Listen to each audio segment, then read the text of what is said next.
The stagecoach rattled to a stop in front of the Dry Creek station, and Georgia Sinclair climbed down into dust and disappointment. It was August 1891, and the Nevada heat pressed against her like a wall.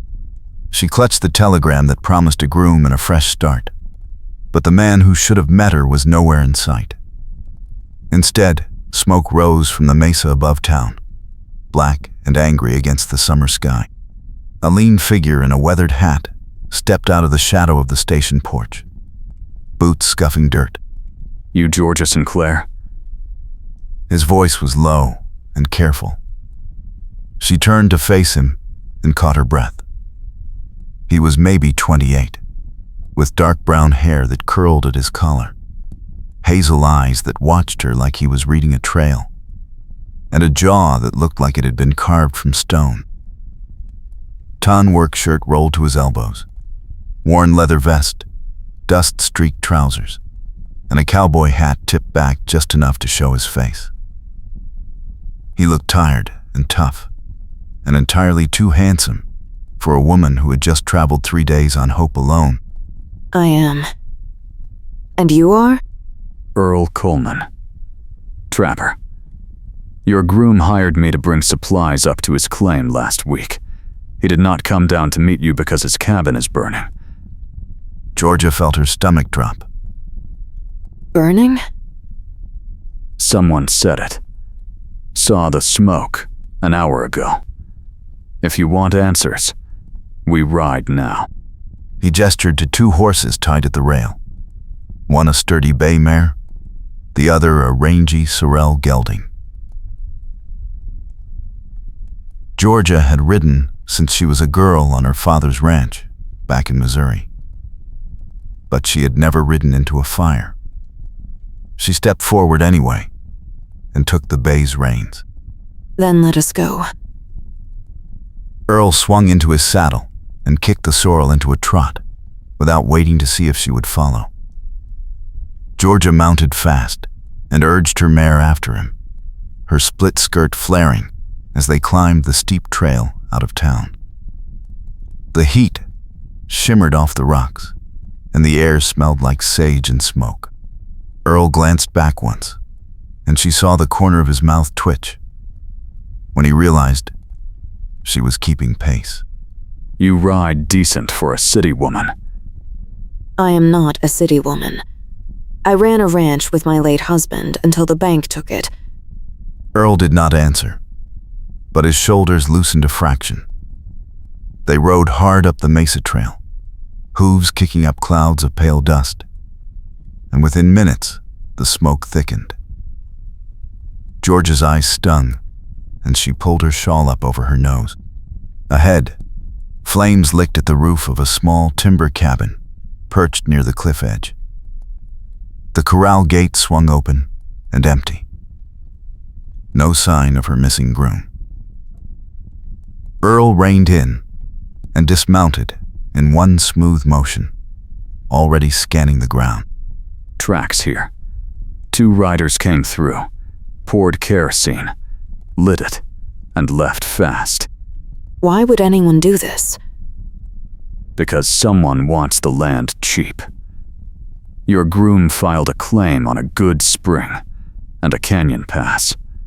Valuable." Georgia slid off her mare and stepped closer to the burning cabin, heat prickling her skin.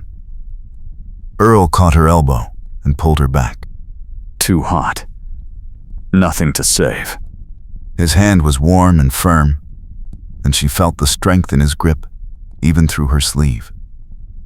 She met his eyes and saw something flicker there. Concern, or maybe curiosity. "Then where is he?" "Good question." A sharp crack split the air, and a bullet chewed into the dirt between them. Georgia yelped, and Earl yanked her behind the water trough, his body shielding hers as another shot rang out. She could feel his heart hammering against her shoulder blade, and his breath hot against her ear. "Stay down." He drew a revolver from his belt and scanned the rocks above. A third shot clipped the trough, and water began to leak out in a thin stream. Georgia pressed her back against the rough wood and tried to steady her breathing. Earl shifted beside her, his thigh brushing hers, and she caught the scent of leather and pine. Who is shooting at us? Someone who does not want us asking questions. He fired twice toward the ridge, and the shots stopped. Silence settled, broken only by the crackle of flames and the hiss of the leaking trough. Earl holstered his gun and turned to look at her, his face only inches away. Dust streaked his cheek, and his eyes were sharp and wary. You all right? Yes. Are you? He almost smiled. Yeah. Come on. We need to move before they circle back. He stood and pulled her up by the wrist, his fingers rough and sure. They ran to the horses and mounted fast. Earl led them down a narrow side trail that cut along the cliff face, the mare's hooves skidding on loose gravel. Georgia leaned forward in the saddle and focused on keeping her seat. The heat bore down, and sweat trickled between her shoulder blades. Earl glanced back again, and this time, his expression was different. Something warmer behind the caution. You handled trouble better than I expected. I have had practice. They rode in silence for a stretch, the canyon opening below them in layers of red rock and shadow. Then, Earl pulled up and pointed to a cluster of buildings in the valley.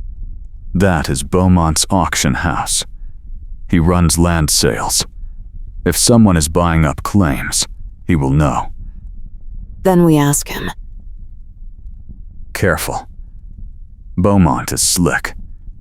Talks pretty and lies easy. Georgia nodded, and they descended into the valley as the sun began to dip toward the western ridges. The auction house was a squat adobe building with a shaded porch and a painted sign that read Beaumont Land and Mineral Rights.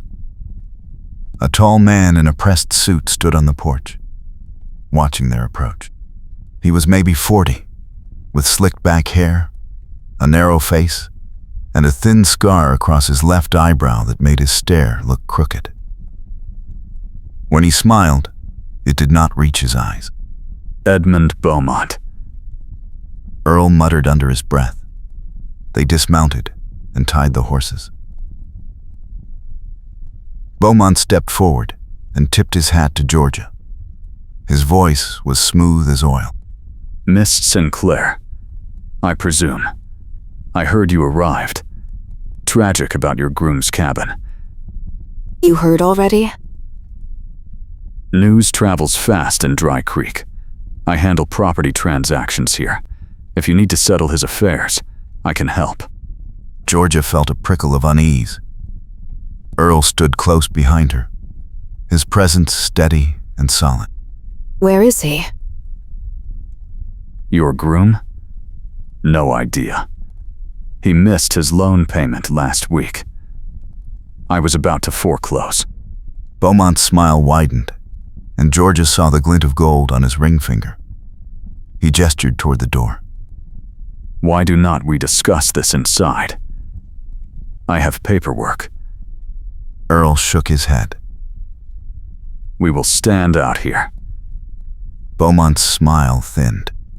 Suit yourself. But if you want answers, you will have to trust me. He turned and walked inside. Georgia looked at Earl, and he shrugged. Stay close. They followed Beaumont into a dim office lined with ledgers and maps.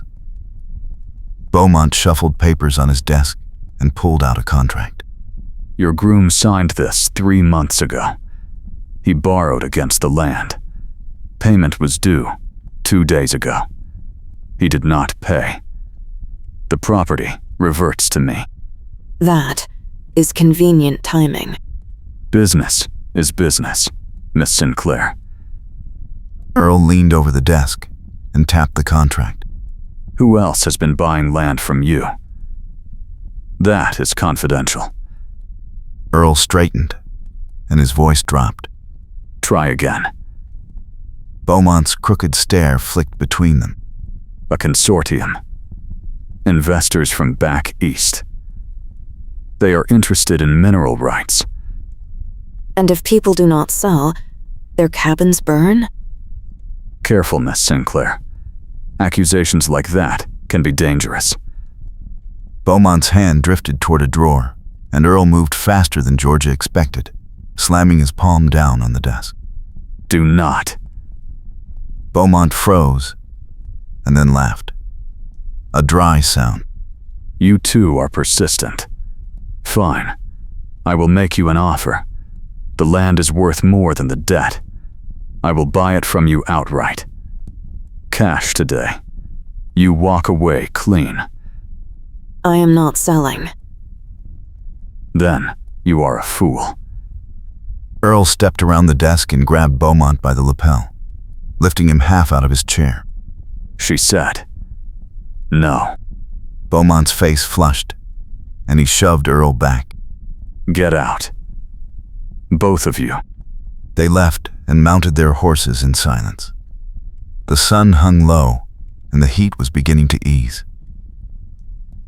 George's hands shook as she gripped the reins. Earl rode beside her, and after a moment, he spoke quietly. You did good in there. I do not feel good.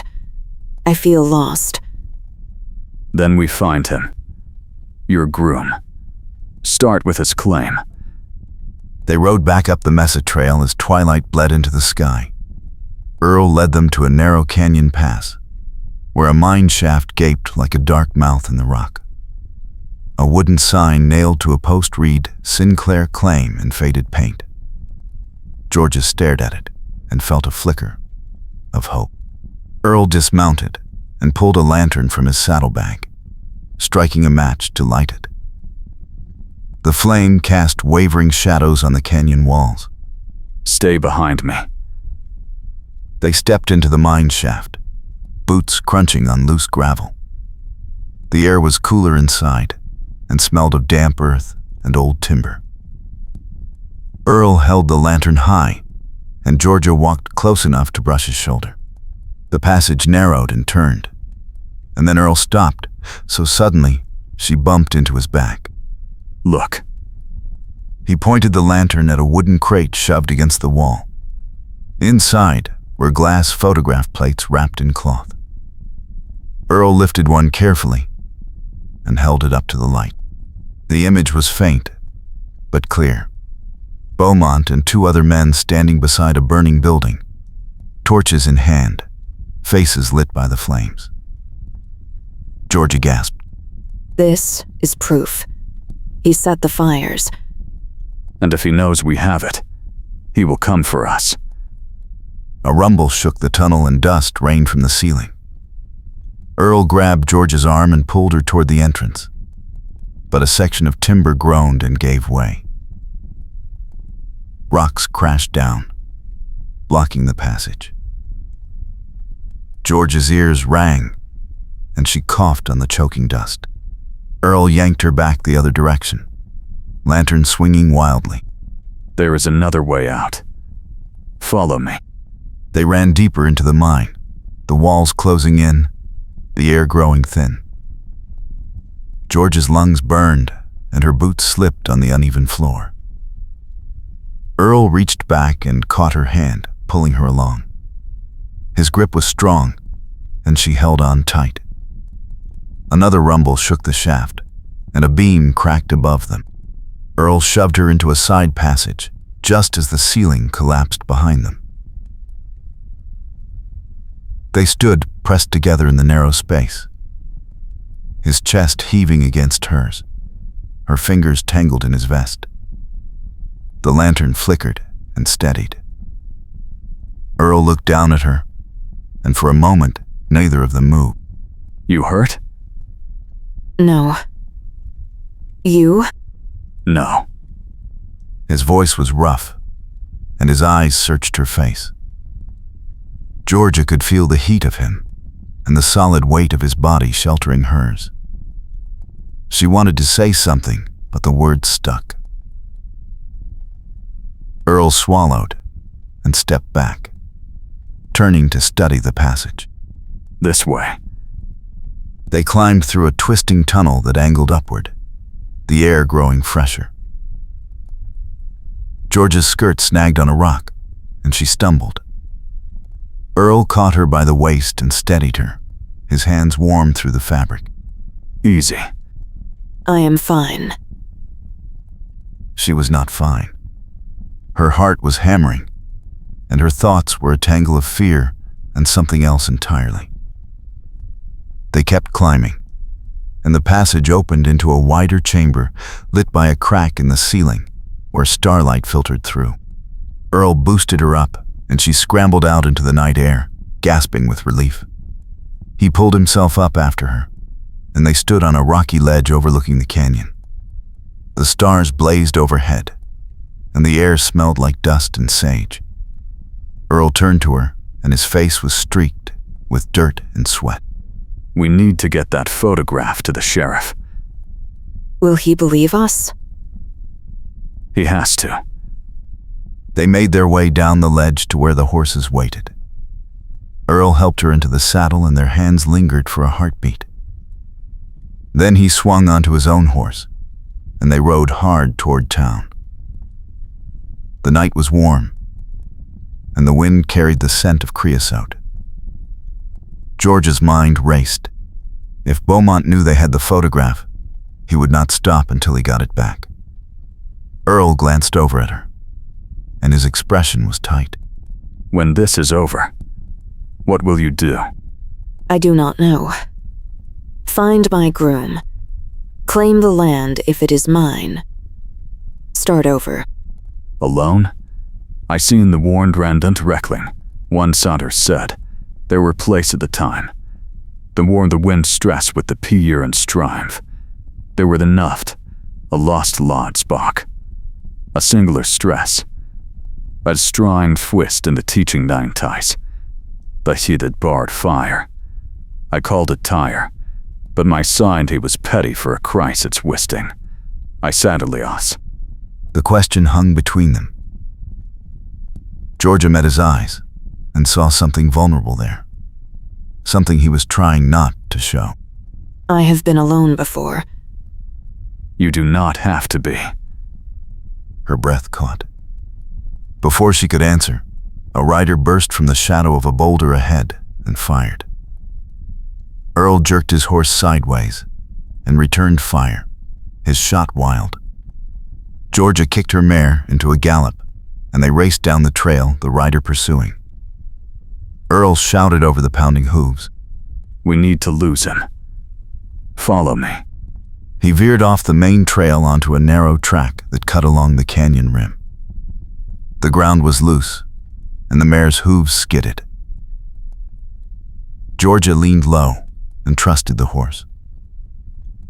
The rider stayed close, firing again. The bullet whined past, and Earl cursed. Switch horses with me. Yours is faster. What? Now. On my mark. They galloped side by side, and Earl counted down. 3, 2, 1. Georgia kicked free of her stirrups, and Earl grabbed her around the waist, hauling her across the gap between horses.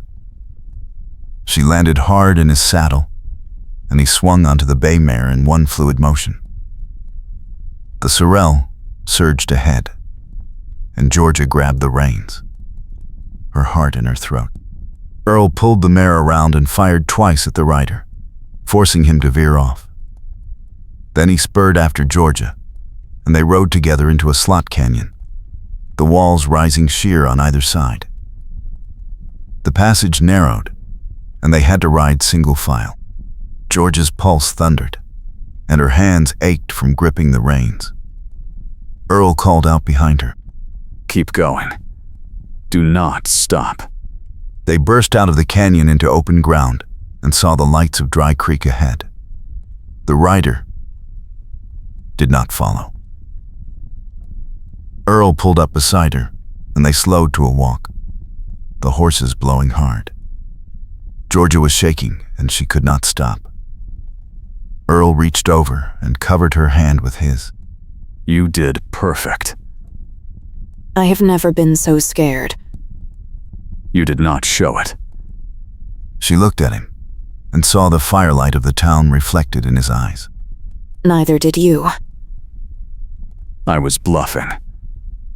He smiled, a real smile this time, and Georgia felt something shift inside her.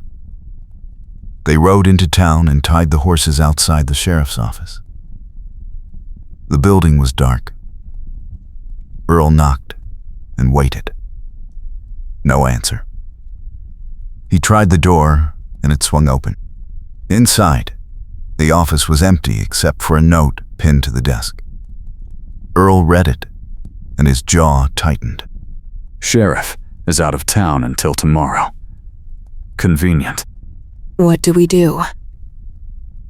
We find somewhere safe and wait. Georgia nodded, and they walked back outside.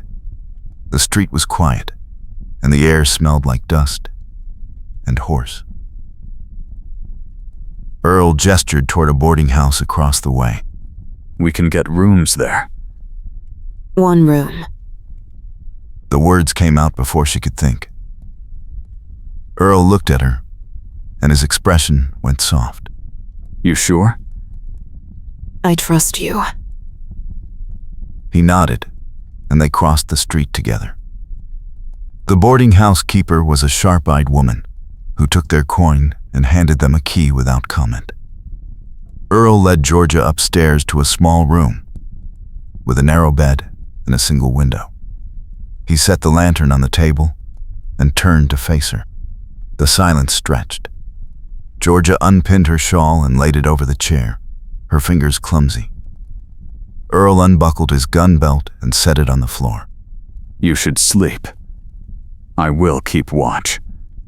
I am not tired. Neither am I. They stood there in the lamplight, and Georgia felt the weight of the day pressing down. Earl reached up and brushed a strand of hair from her face, his touch gentle. I am sorry you got dragged into this. I chose to come. I chose to stay. Why? Because you are the only person who has been honest with me since I got here. Earl's hand cupped her cheek, and she leaned into it, her eyes closing. Georgia. She opened her eyes and found him looking at her like she was something precious. Earl. He leaned in slowly, and she rose to meet him, their lips brushing in a kiss that was soft and hesitant and achingly sweet. George's hands slid up to his shoulders, and Earl pulled her closer, deepening the kiss. Heat flared between them, and she made a small sound in her throat. Earl broke away, breathing hard. We should stop. Why? Because if we do not, I will not want to. Georgia smiled and kissed him again, and this time, he did not pull away. They sank onto the bed together, his hands tangling in her hair, her fingers working the buttons of his vest. The night was warm, and the lamplight flickered, and they lost themselves in each other, until exhaustion finally claimed them. Georgia woke at dawn to find Earl still beside her, his arm draped over her waist. She turned to look at him, and his eyes opened. Morning. Morning. He smiled and kissed her forehead. Then he sat up and reached for his shirt. We need to move. Beaumont will know. We are here by now. Where do we go? The claim. If your groom is alive, that is where he will be. They dressed quickly and slipped out of the boarding house before the town woke. The horses were still tied outside the sheriff's office. Earl checked the saddlebags and pulled out the photograph plate, wrapping it carefully in cloth. We keep this safe. They rode out of town as the sun climbed. the heat already building. The trail to the claim was steep and rocky, and Georgia's thighs ached from the ride. Earl set a hard pace, and she matched him. They reached the mine shaft by mid-morning and found fresh tracks in the dust. Earl dismounted and studied them. Someone came through here last night. Beaumont? Maybe. Or your groom. They tied the horses and entered the mine, Earl lighting the lantern again. The passage was clear where they had climbed out the night before, but deeper in the shaft they found signs of recent digging. Earl knelt and ran his hand over the loose dirt. Someone was here, looking for something. Or hiding something. Georgia walked further into the tunnel and saw a glint of metal. She crouched and brushed away the dirt, uncovering a small lockbox. Earl came to her side, and they pried it open together. Inside were land deeds, contracts, and a letter written in a shaky hand. Georgia read it aloud. To whoever finds this. My name is James Sinclair. I am being forced to sign over my claim to Edmund Beaumont. He threatened to burn me out if I did not. I hid this proof in case something happens to me. If you are reading this, I am likely dead or gone. Do not let him win. George's hands trembled. Earl took the letter and folded it carefully. This is enough. We take it to the sheriff. A voice echoed from the tunnel entrance. I do not think so. Beaumont stepped into the lantern light, flanked by two rough-looking men. His crooked stare fixed on Georgia, and his smile was cold.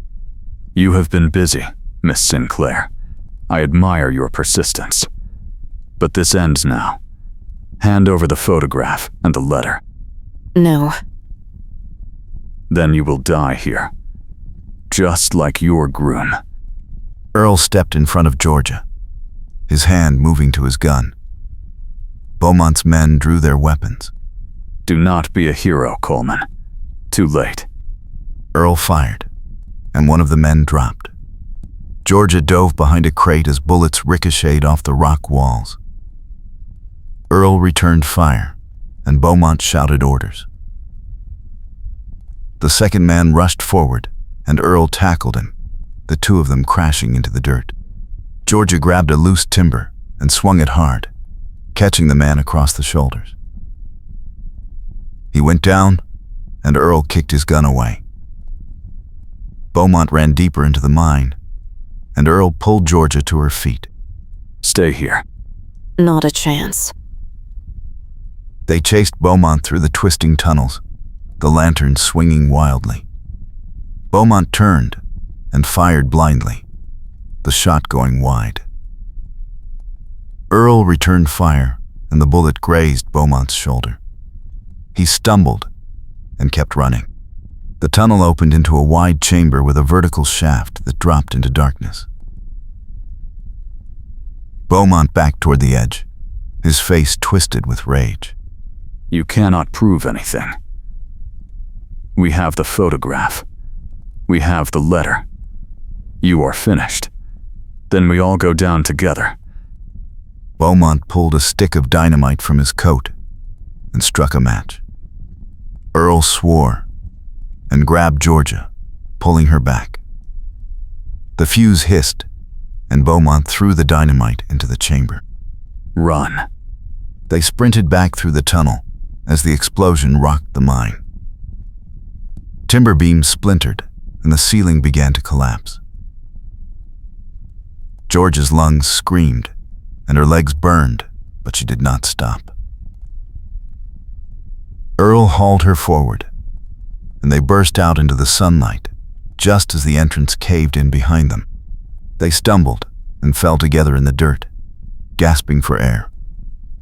Georgia rolled onto her back and stared at the sky, her chest heaving. Earl lay beside her, his hand finding hers. You all right? Yes. You? Yeah. They sat up slowly and looked back at the ruined mine. There was no sign of Beaumont. Earl squeezed her hand. It is over. Is it? The photograph and the letter are safe. We get them to the sheriff, and Beaumont's consortium goes down. Georgia nodded, and they stood together, dusty and bruised and alive. Earl pulled her into his arms, and she buried her face against his shoulder. You were amazing. So were you. They held each other for a long moment, the sun warm on their backs. Then they walked to the horses and rode back to town. The sheriff had returned and listened to their story with a grim expression. He examined the photograph and the letter and nodded. This is enough. I will send a wire to the territorial marshal. Beaumont and his men will hang.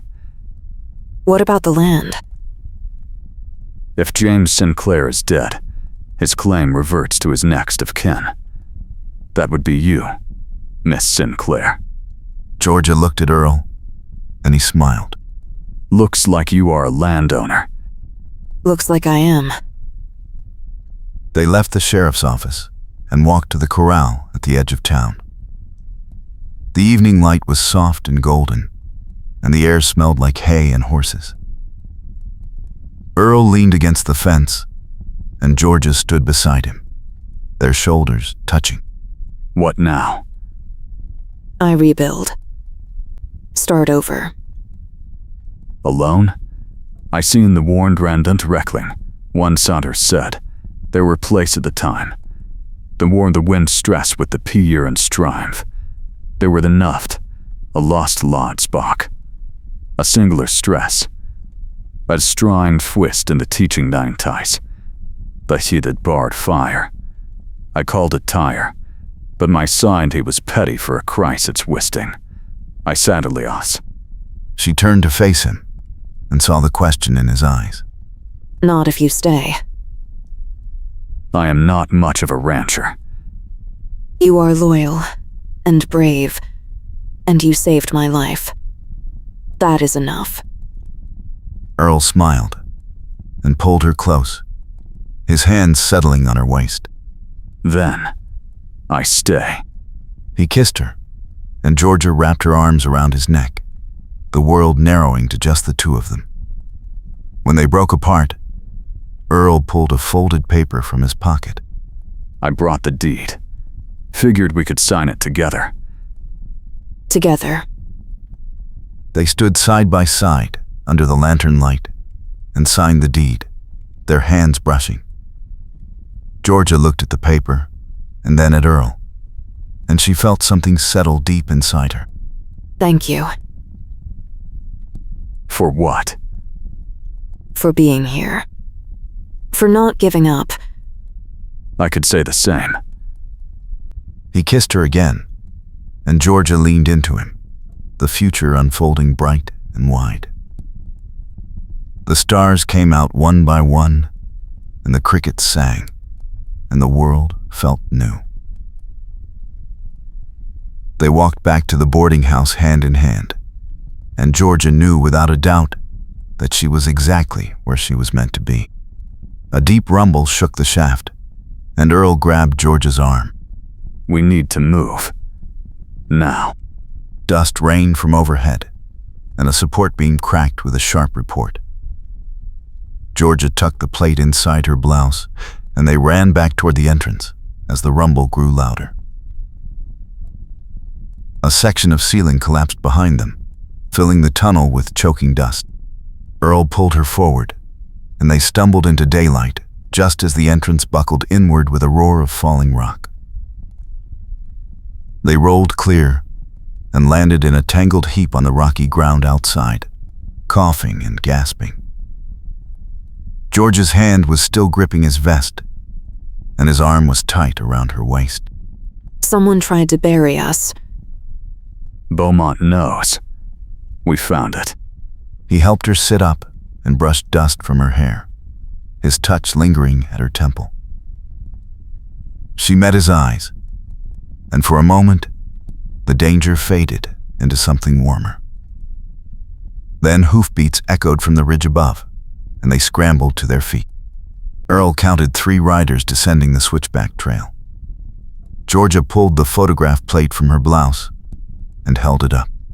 This proves he set the fire at the Harrow place last month. If we can get this to the territorial marshal... We won't make it to the road before they cut us off. He scanned the canyon and pointed to a narrow gap between 2 cliff faces. There's a slot canyon that cuts through to the mesa top. Steep climb, but they can't follow on horseback. Can we make it before they get here? If we run.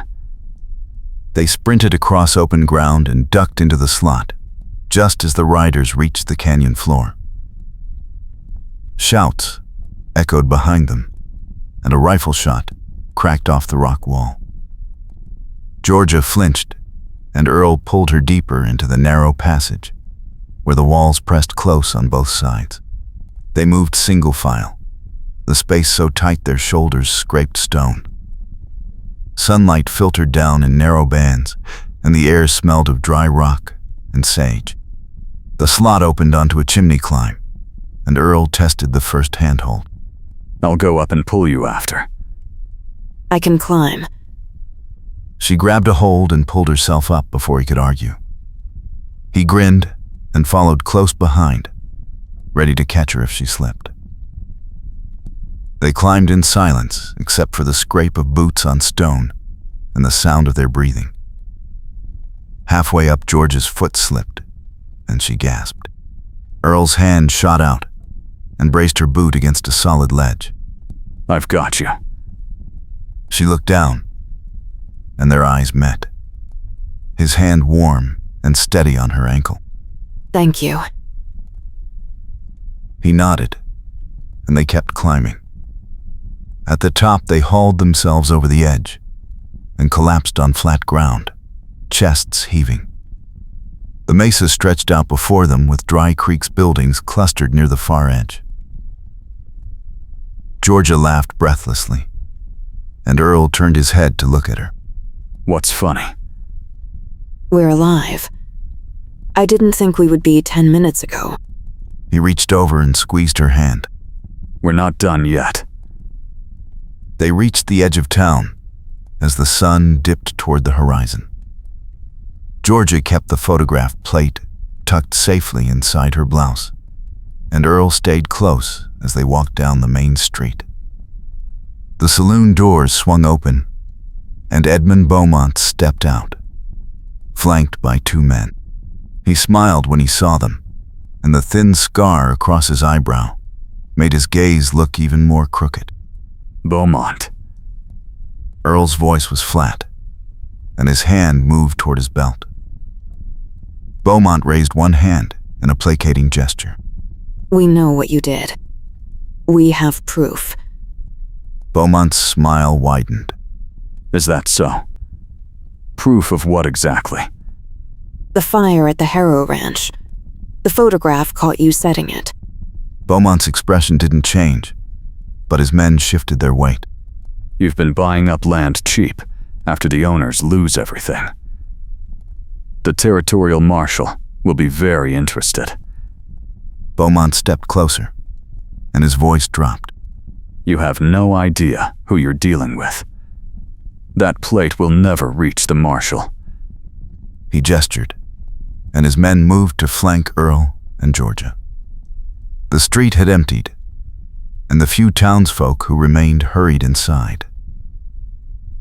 Earl stepped in front of Georgia, and she pressed close to his back, her hand on his shoulder.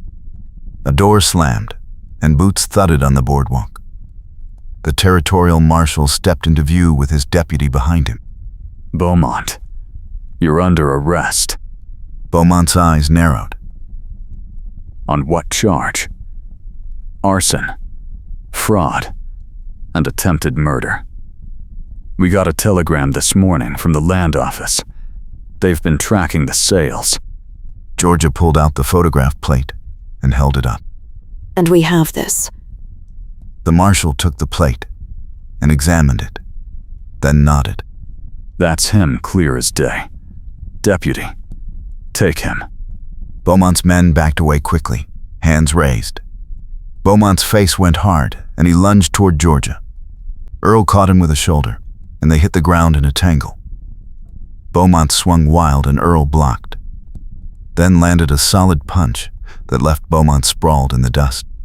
The deputy hauled Beaumont up and clamped irons on his wrists. Beaumont spat blood and glared at Georgia. This isn't over. Yes, it is. The marshal led Beaumont away, and the street began to fill again with curious townsfolk. Earl stood and brushed dust off his vest, then turned to Georgia. You all right? I'm fine. Are you? He touched his jaw and winced. I'll live. George's fingers lingered on his jaw, and he caught her hand gently. Thank you for trusting me today. Thank you for keeping me alive. He smiled, and she felt her heart skip. The marshal called from the jailhouse door. Miss Sinclair, we'll need your statement. And Coleman, yours too. They walked together toward the jailhouse, and Earl didn't let go of her hand. Inside, they gave their accounts, and the marshal wrote everything down with careful precision. When they finished, the sun had set, and lanterns glowed in windows all along the street. They stepped outside, and Georgia shivered in the cooling air.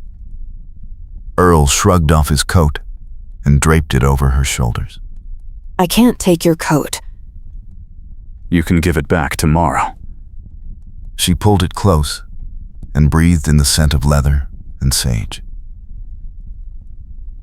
They walked slowly down the street toward her ranch at the edge of town. Crickets sang in the brush, and the first stars appeared overhead. Earl cleared his throat. I've been thinking About what? about why I came to Dry Creek.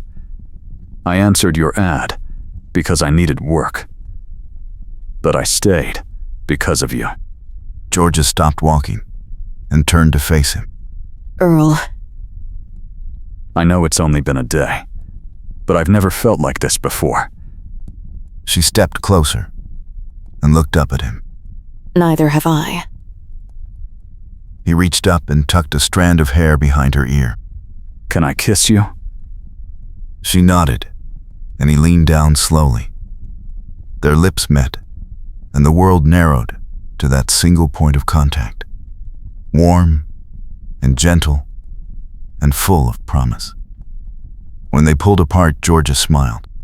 That was worth getting chased through a canyon. I'll take you through a dozen canyons if it means I get to do that again. She laughed, and he kissed her once more, deeper this time. When they finally broke apart, they were both breathless. He took her hand, and they continued walking toward the ranch. The buildings gave way to open ground, and the ranch house appeared ahead with its corrals and barn silhouetted against the starlit sky. A lantern hung by the front door, and another by the corral gate. Georgia led him to the corral, and they leaned against the fence, shoulders touching. I don't want you to leave. I'm not going anywhere. I mean it. Stay. Work the ranch with me. Be my partner. He turned to face her fully. Are you asking me to marry you? I'm asking you to stay. The rest we can figure out. He grinned. Yes. To all of it. Georgia pulled a folded paper from her pocket. The deed. It's in my name now. Beaumont can't touch it. And tomorrow? Tomorrow, we file a new deed. Both our names. He kissed her forehead. I like the sound of that. They stood together in the lantern light, the night air warm and still. One of the horses nickered softly from the corral, and Georgia leaned her head against Earl's chest. I was so scared today. Me too. But we made it. Because we were together. Always will be. Now. She tilted her head up, and he kissed her again. Slow and sure. When they pulled apart, she smiled. Let's go inside. I'll make coffee, and we can plan tomorrow. I'd like that. They walked hand in hand to the house, and Earl paused at the door. Georgia, Yes? I love you. Her breath caught, and she rose on her toes to kiss him. I love you too. They stepped inside together and closed the door behind them, leaving the lantern burning bright by the corral, a beacon in the Nevada night. The next morning sunlight streamed through the windows, and Georgia woke to find Earl already dressed and standing by the stove with coffee brewing. You're up early. Couldn't sleep. Too excited. She joined him, and he poured her a cup. They sat at the table, and she unfolded the deed, spreading it flat. We'll ride to the land office after breakfast. And then? Then, we start building our life. He reached across the table and took her hand. I never thought I'd find this. Find you. Me either. But I'm glad you answered that ad. Best decision I ever made. They finished their coffee and saddled 2 horses from the corral. The ride to town took less than an hour, and they arrived just as the land office opened. Inside, the clerk looked up from his desk and nodded. We're here to file a new deed. Joint ownership. The clerk took the paperwork and examined it, then pulled out a fresh form. Names? I see in the warned Rand und Reckling, one offer said, and prior to less down. The ward win Stess with the Pier and Love Carve. They were their lives, with a lost lot's mark to win. And Stess. I looked born frest in the teaching 9 ties. The head had barred Flaffer. I called it tire, was point fi he was pay for a Christ its westing. Georgia Sinclair and Earl Coleman. The clerk wrote carefully, and Georgia watched the ink dry, feeling the weight of the moment. Earl's hand rested on her shoulder, and she covered it with her own. The clerk stamped the document and slid it across the desk. Congratulations. It's official. They stepped outside into the bright morning, and Earl swept Georgia into his arms, lifting her off the ground. She laughed and wrapped her arms around his neck. We did it. We did. He set her down and kissed her there in the middle of the street, not caring who saw. When they pulled apart, Georgia's eyes shone. Let's go home. Our home. They rode back together, side by side, the deed safely tucked in Georgia's saddlebag, and the future stretching out before them like the wide Nevada sky. Colorized late 1800s American West photograph. Natural light, gentle contrast, slightly soft focus, subtle film grain, faint dust/scratches, slight vignetting, no text, no watermark. Same 2 leads as pic_1. Woman with chestnut hair, green eyes, ivory blouse, brown skirt, man with dark brown hair, hazel eyes, tan shirt, vest, hat. Both ride side by side on horseback along the trail toward the ranch, smiling at each other. Morning sunlight bathes the scene in warm golden light. Foreground shows the dusty trail and desert scrub. Midground captures the 2 riders with their horses moving in sync. Background reveals the ranch buildings in the distance, corrals, the barn, and the wide open Nevada landscape. They reached the ranch by mid-morning and dismounted at the corral. Earl unsaddled both horses, while Georgia fetched water from the well. The air was already warming, and the sky stretched endless and blue overhead. I'll check the fences on the east pasture. I'll start on the roof repairs. He looked at her and raised an eyebrow. You sure? I fixed plenty of roofs before you showed up. Fair enough. But I'm helping. They worked side by side through the afternoon, hammering shingles and replacing rotted boards. The sun beat down, and sweat soaked through their shirts, but neither complained. Georgia handed Earl a nail, and their fingers brushed. He caught her hand and held it for a moment. I could get used to this. Me too. By evening, they had finished the repairs and climbed down from the roof. Georgia wiped her forehead with her sleeve, and Earl offered her his canteen. She drank deeply and handed it back. We make a good team. The best. They walked to the porch and sat on the steps, watching the sun sink toward the horizon. The land stretched out before them in shades of gold and amber. Earl put his arm around her shoulders, and she leaned into him. Think Beaumont will try anything else? Not after what we did to him. He's finished. Good. I'm tired of fighting. Then let's not fight anymore. Let's just live. She turned to look at him, and he kissed her softly.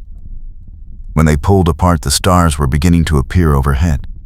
Stay with me tonight. I'm not going anywhere. They went inside, and Georgia lit the lamps while Earl stoked the fire. The cabin filled with warm light and the smell of wood smoke. They sat together on the sofa, and Georgia rested her head on his chest.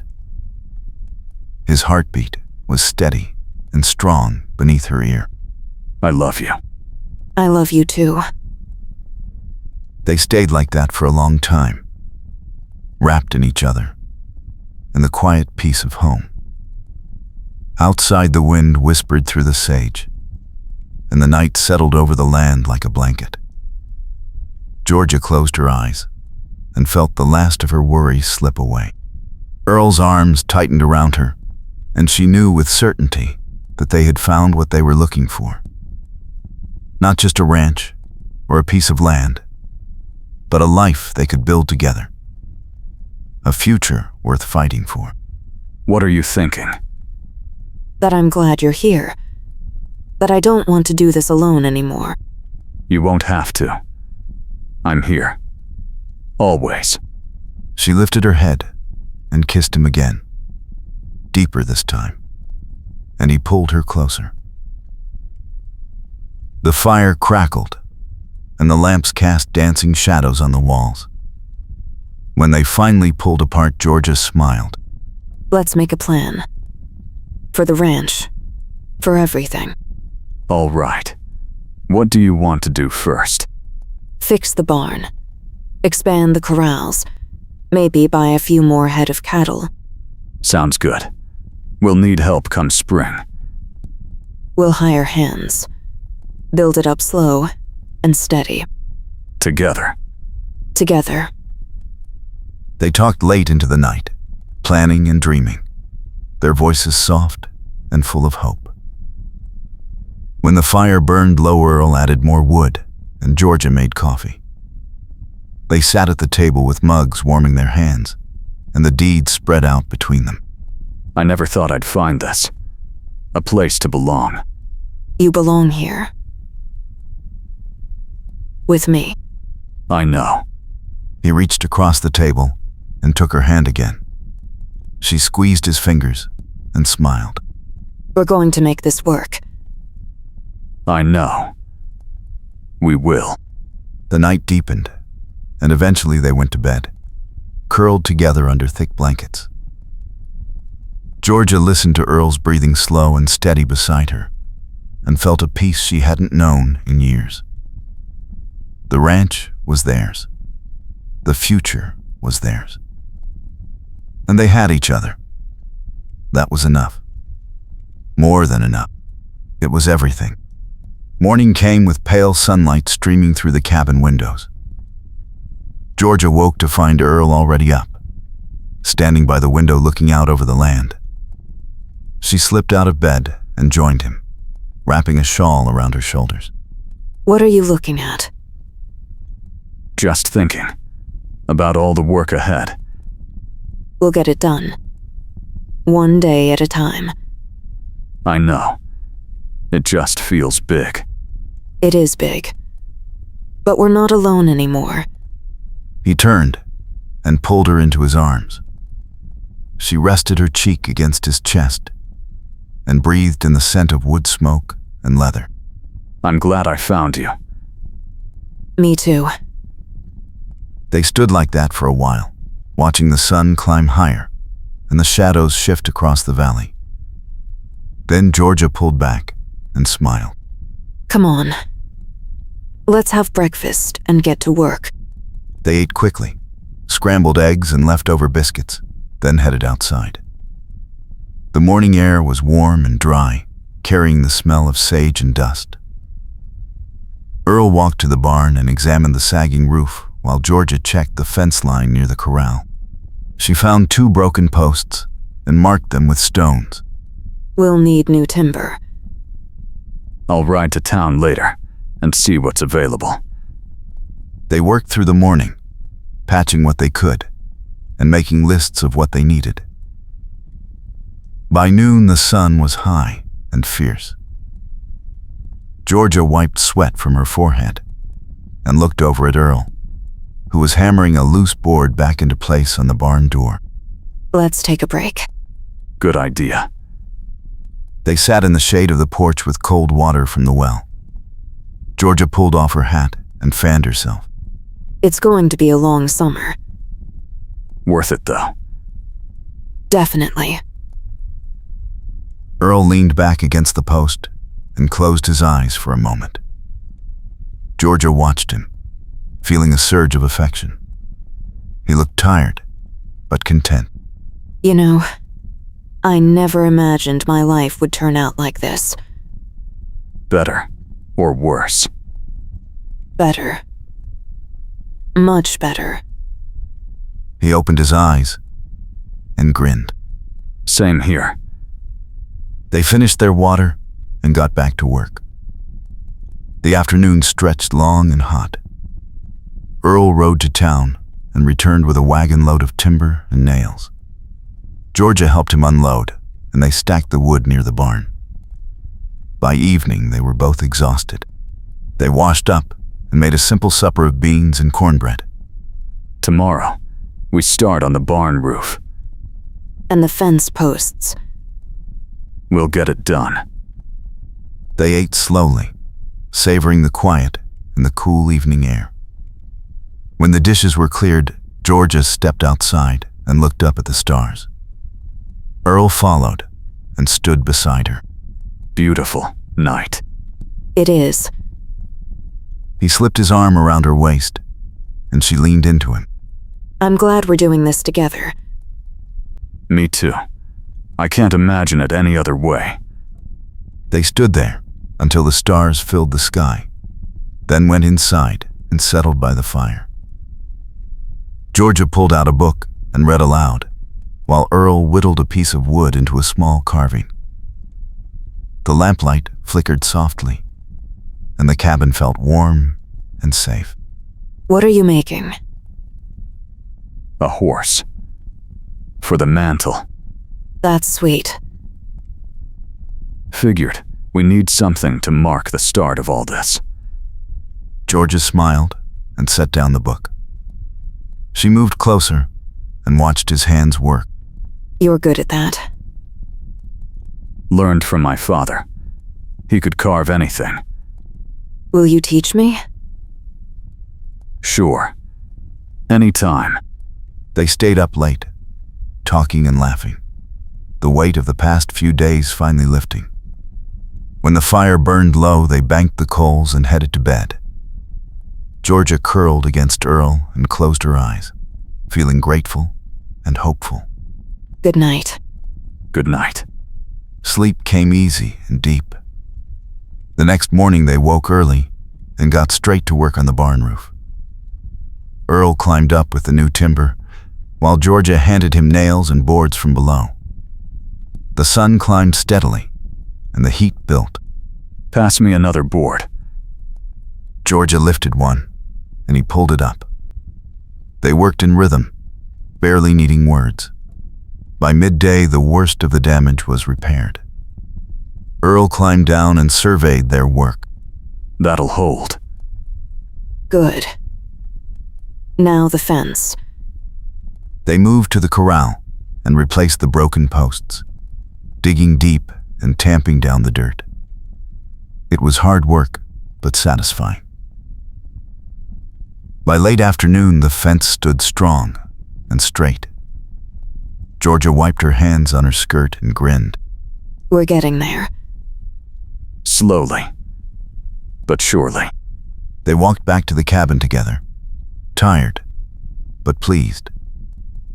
Inside, Georgia made fresh coffee, and they sat at the table. What's next? The cattle. We need to check on them and see how many we have. I'll ride out tomorrow. I'll come with you. You sure? It's a long ride. I'm sure. This is my ranch, too. Our ranch. Our ranch. Earl smiled and reached for her hand. They sat in comfortable silence, sipping coffee and watching the light fade outside. The future still held plenty of work and challenges, but they were ready. Together, they could handle anything. The next morning, they saddled up early and rode out to check the herd. The cattle were scattered across the valley, grazing peacefully. Earl counted while Georgia watched for strays. Looks like we've got about 40 head. Not bad. That's a solid start. With good breeding, we can double that in a couple years. We'll need better fencing first. True. And a good bull. They rode the perimeter together, marking spots where the fence needed repairs. The sun climbed high, and the heat shimmered off the rocks. Georgia pulled her hat lower and wiped her forehead. It's going to be a scorcher. Let's head back. We can finish this tomorrow. They turned their horses toward home and rode at an easy pace. Halfway back, Earl spotted movement on a distant ridge. He reined in and pointed. Riders. How many? 2. Maybe 3. Georgia shaded her eyes and watched. The riders disappeared behind a rock formation. Could be drifters. Could be. Or it could be Beaumont's men. Let's not take chances. They urged their horses into a trot and kept their eyes on the ridge. The riders didn't reappear. When they reached the ranch, Earl dismounted and checked the barn and corrals. Everything looked untouched. Probably just passing through. Maybe. But let's stay alert. That night they locked the doors and kept the rifles close. Georgia slept fitfully, waking at every sound. Earl stayed awake longer, watching the windows. By morning, nothing had happened, and they began to relax. Looks like we worried for nothing. Better safe than sorry. They spent the day working on the fence, stretching new wire and hammering posts. The work was hard and repetitive, but they fell into a steady rhythm. Earl held the wire taut while Georgia hammered. Almost done. Good. My arms are about to fall off. Mine too. They finished the last section as the sun touched the horizon. Georgia stepped back and admired their work. That's solid. Should keep the cattle in and everything else out. Let's hope. They walked back to the cabin together, shoulders brushing. Inside, Georgia made a simple supper, and they ate by the fire. You know, I think we're going to be all right. I think so too. I mean it. This place. Us. All of it. It's going to work. I believe you. Earl reached across the table and took her hand. She squeezed back and smiled. The future stretched out before them. Uncertain, but full of promise. And as long as they had each other, that was enough.